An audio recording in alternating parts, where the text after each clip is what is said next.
नमस्कार मंडळी, आपण बघत आहोत आपल्या चॅनलवर छावा मूवीबद्दल माहिती आणि आपल्या संभाजी महाराजाबद्दल माहिती। तर आपल्या या शेवटच्या अर्ध्या तासात तर आपल्या छावा मूवीबद्दल असं रडता येईल अशी मूवी आहे आणि कशा प्रकारे आपली छावा मूवी या कलाकारांनी प्रदर्शित केली हे आपण बघितलंच असेल मित्रांनो।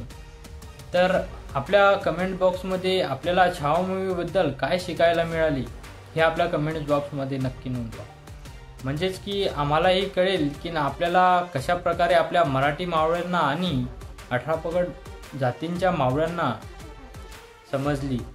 तर आपण बघूया मित्रांनो, तर काहीतरी हा चित्रपट बघावा असा वाटला असेल तर ज्यांना संभाजी महाराज यांचा इतिहास माहीत नाही त्यांनी तर नक्कीच बघा। या निमित्ताने त्यांना संभाजी महाराजांबद्दल बलिदान विषयी माहिती मिळेल आणि कलाकारांच्या कामाला तोड नाही हे आपण बघितलं असेल। म्हणजेच की आपल्या छावा मूवीबद्दल जितले आपण त्यांचे आभार मानावे तितले कमी आहे।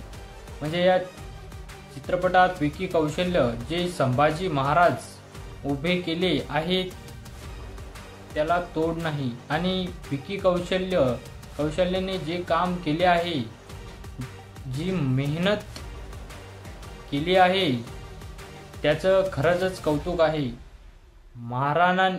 महाराणी येसूबाई यांची भूमिका साकारणारी अभिनेत्री रश्मिका मंदाना हिचेही जेवढे आपण आभार मानले तेवढे कमी आहेत आणि हिचा अभिमानही चांगला आहे आणि महाराणी येसूबाई आणि महाराज संभाजीराजे यांच्या नात्यात असलेले आदर आणि एकमेकांविषयी आत्मीयता प्रेम हे खूप सौंदर्यपणे आणि चित्रपटात दाखवण्यात आले आहे। येसूबाईच्या भूमिकेत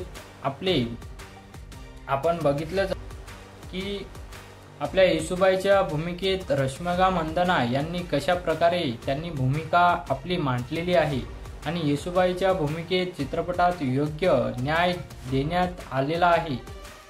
यासोबतच हबीबराव मोहिते, कवी कलश आणि इतर मराठा सरदारांच्या भूमिकेत खूप चांगल्या पद्धतीने साकारण्यात आलेले आहेत। या आपण बघितलंच असेल की आपल्या छावा मूवीमध्ये कशा प्रकारे आपले सर्व कलाकारांनी आपली भूमिका योग्यपणे मांडलेली आहे आणि अशाच प्रकारे आपण आपल्या चॅनलवर सर्व शिवाजी महाराज आणि संभाजी महाराज यांच्याबद्दल माहिती सांगणार आहोत। याकरिता आपल्या चॅनलला सबस्क्राईब करा आणि जास्तीत जास्त शेअरही करा आणि आपल्या चॅनलच्या कमेंट बॉक्समध्ये आपल्याला छावा मूवीबद्दल काय वाटतं हे नक्की नोंदवा, जेणेकरून आपल्या मावळ्यांना कळेल की आपल्या मराठी इतिहासासाठी किती आपले मावळे उत्सुक आहेत आणि हिंदू बांधव हे नक्कीच नोंदवतील, जेणेकरून आपल्या हिंदू बांधवांना हे कळायलाच हवे की आपला इतिहास काय होता आणि काय नाही। तर आपल्या कमेंट बॉक्समध्ये आपलं मत नक्की नोंदवा आणि जास्तीत जास्त व्हिडिओ शेअर करण्याचा प्रयत्न करा। धन्यवाद मित्रांनो।